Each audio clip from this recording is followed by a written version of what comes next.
Hello అండి. అందరికీ నమస్కారం. నేనండి మీ Soumya. Welcome back to our channel all round clock. ఇవాల్టి వీడియోలో బీరకాయ చట్నీ. బీరకాయ చట్నీ అనేది ఆంధ్ర స్టైల్ చట్నీ అని చెప్పవచ్చు. కూరగాయలతో చేసిన స్పైసీ, హాట్ మరియు రుచికరమైన చట్నీ వెరైటీలకు ఆంధ్ర వంటకాలు బాగా ప్రాచుర్యం పొందాయి. నిజానికి మన సాంప్రదాయ ఆంధ్ర భోజనాలు తాజా, వేడి మరియు కారంగా ఉండే చట్నీ లేకుండా అసంపూర్ణంగా ఉంటాయి. బీరకాయ చట్నీ అనేది పచ్చిమిర్చి, మసాలా దినుసులు, మూలికలు మరియు కొన్నిసార్లు కాల్చిన పప్పుతో చేసిన రుచికరమైన చట్నీ. ఈ చట్నీ వేడి వేడి అన్నంలోకైతే వేసుకొని తింటుంటే చాలా కమ్మగా ఉంటుంది. ప్రతి ఒక్క ఇంట్లో కూడా చట్నీ లేకునిందే మనకి ఆంధ్ర భోజనం అసంపూర్ణంగా ఉంటుంది కాబట్టి రకరకాల చట్నీలు చేసుకుంటుంటాము. ఫస్ట్ మనము బీరకాయ తీసుకొని తొక్క తీసుకొని అలాగే కొద్దిగా కట్ చేసుకొని బీరకాయని తొక్క మరియు కట్ చేసుకున్న బీరకాయ రెండింటినీ కలిపి ఒక కడాయి తీసుకొని అందులోకి కొద్దిగా ఆయిల్ వేసుకొని కొద్దిగా కరివేపాకు, పచ్చిమిర్చి కూడా వేసుకొని ఫ్రై చేసుకోవాలి. అది ఫ్రై అవ్వగానే పక్కన పెట్టుకొని ఒక మిక్సీ జార్ తీసుకొని పచ్చి కొబ్బరి గ్రైండ్ చేసుకున్నాను. పచ్చి కొబ్బరి, వేరుశనగ గుళ్ళు, జీలకర్ర, అలాగే వెల్లుల్లి, ఉల్లిపాయ, కొద్దిగా రాళ్ళ ఉప్పు, చింతపండు వీటన్నింటినీ కలిపి మనము మిక్సీకి పట్టుకోవాలి గ్రైండ్ చేసుకుని. ఇలా మిక్సీ పట్టుకున్న తర్వాత అప్పుడే వేయించి పెట్టుకున్న బీరకాయ ముక్కలు అలాగే బీరకాయ తొక్కు ముక్కలు కూడా ఇందులోకి పచ్చిమిర్చి మనము వేయించుకున్నవన్నీ కూడా వేసి కొద్దిగా నీటిని యాడ్ చేసుకొని మనము గ్రైండ్ చేసుకోవాలి.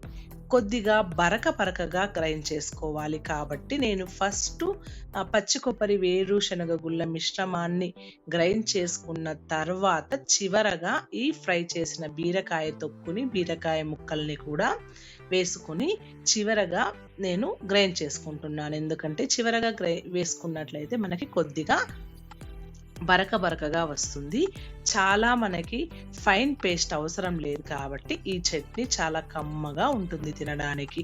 చూసారు కదా, ఈ కన్సిస్టెన్సీ రాగానే పక్కన పెట్టుకొని ఒక కడాయి తీసుకొని అందులోకి పోపు వేసుకోవడం కోసం కొద్దిగా నూనె వేసి అందులోకి పచ్చిశనగపప్పు, ఉద్దిపప్పు, అలాగే కరివేపాకు, మిర్చి కూడా వేసి వేయించుకొని కొద్దిగా బాగా ఫ్రై అయ్యాక గోల్డెన్ బ్రౌన్ రాగానే కట్ చేసుకున్న ఉల్లిపాయలను కూడా యాడ్ చేసుకొని నేను బాగా ఫ్రై చేసుకుంటున్నాను.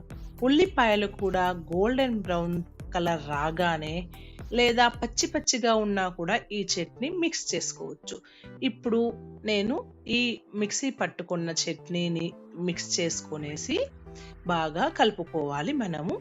బాగా మనకి వేసుకున్న పోపు అంతా పట్టేలాగా కలుపుకో. ఈ బీరకాయ చట్నీ అయితే వేడి వేడి అన్నం, నెయ్యి కలిపి తింటే చాలా బాగుంటుంది. అయితే ఇది ఇడ్లీ, దోశకు కూడా మంచి కాంబినేషన్ అని చెప్పవచ్చు. చపాతీ, రోటీల్లో కూడా తినవచ్చు. సాంప్రదాయకంగా మనము బీరకాయతో పచ్చడి, చట్నీ చేసుకుంటే చాలా బాగుంటుంది. ఇంకా మనకి అందుబాటులో ఉంటే రోకలిని ఉపయోగించి తయారు చేసుకుంటే అద్భుతం అని చెప్పవచ్చు.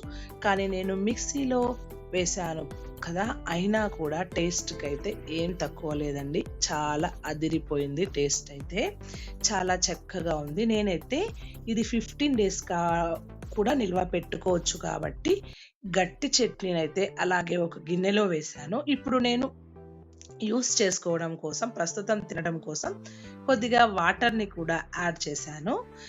ఈ రకంగా మీరు కూడా సపరేట్గా 2 విధాలుగా చేసుకోవచ్చు చట్నీని. ఎంతో చక్కగా ఉండే చట్నీ అయితే రెడీ అయిపోయిందండి. ఈ చట్నీ మీకు నచ్చినట్లయితే ఇంకెందుకు ఆలస్యం, షేర్ చేయడం మర్చిపోవద్దండి. నెక్స్ట్ వీడియోలో కలుద్దాం. అంతవరకు టేక్ కేర్, బాయ్.